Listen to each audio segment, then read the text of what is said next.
El nombre del expresidente Felipe Calderón y las siglas de Pemex han aparecido dentro de la investigación del caso Lava Jato, la trama de corrupción que está sacudiendo a América Latina, protagonizada por el grupo Odebrecht, el gigante de la construcción brasileño. Todo empezó en 2015, cuando el millonario Marcelo Odebrecht fue detenido por la policía brasileña que investigaba una trama corrupta en la petrolera estatal de ese país. La fiscalía le propuso entonces que confesara los sobornos en Petrobras a cambio de reducirle los años de cárcel que seguramente le caerían encima.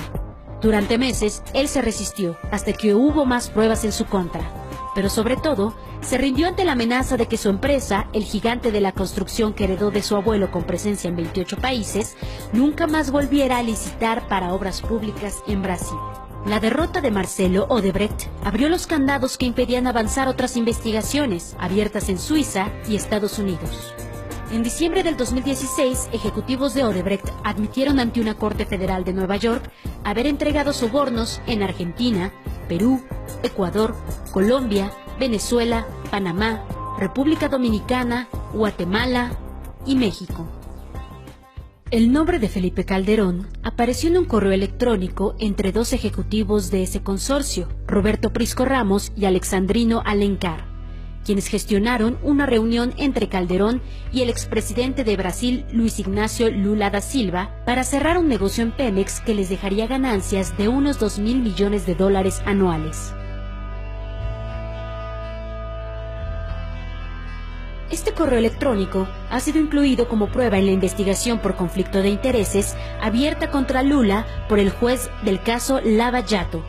Roberto Prisco Ramos, quien envió este correo, era en ese momento el director de Braskem, la filial de Odebrecht, que estaba por cerrar el negocio por la planta de etileno 21 en Veracruz.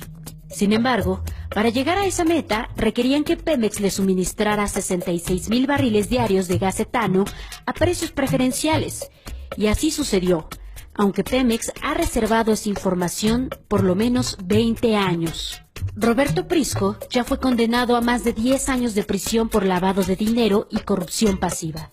En uno de esos correos, negoció el pago de sobornos desde México, a los que llamaba con la clave Acarayes. Odebrecht ganó contratos en Pemex derivados de 5 grandes obras por más de $2.000 millones, justo durante la época en que entregaron $10.5 millones a funcionarios en México.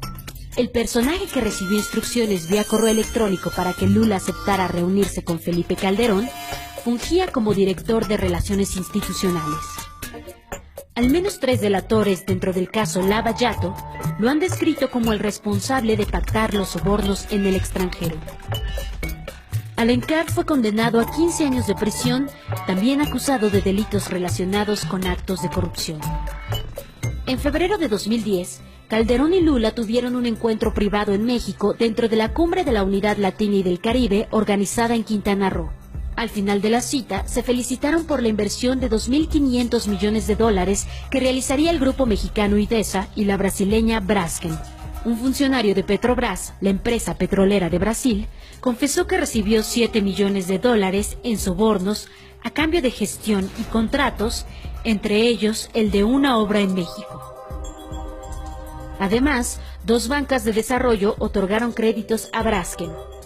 En octubre de 2011, el entonces director de Odebrecht fue invitado a comer a la residencia oficial de Los Pinos. Felipe Calderón abrió las puertas de la casa presidencial para albergar una reunión que en forma excepcional se realizaba fuera de Brasil. Marcelo Odebrecht llegó acompañado de Carlos Fadigas de Sousa, quien también está acusado de corrupción.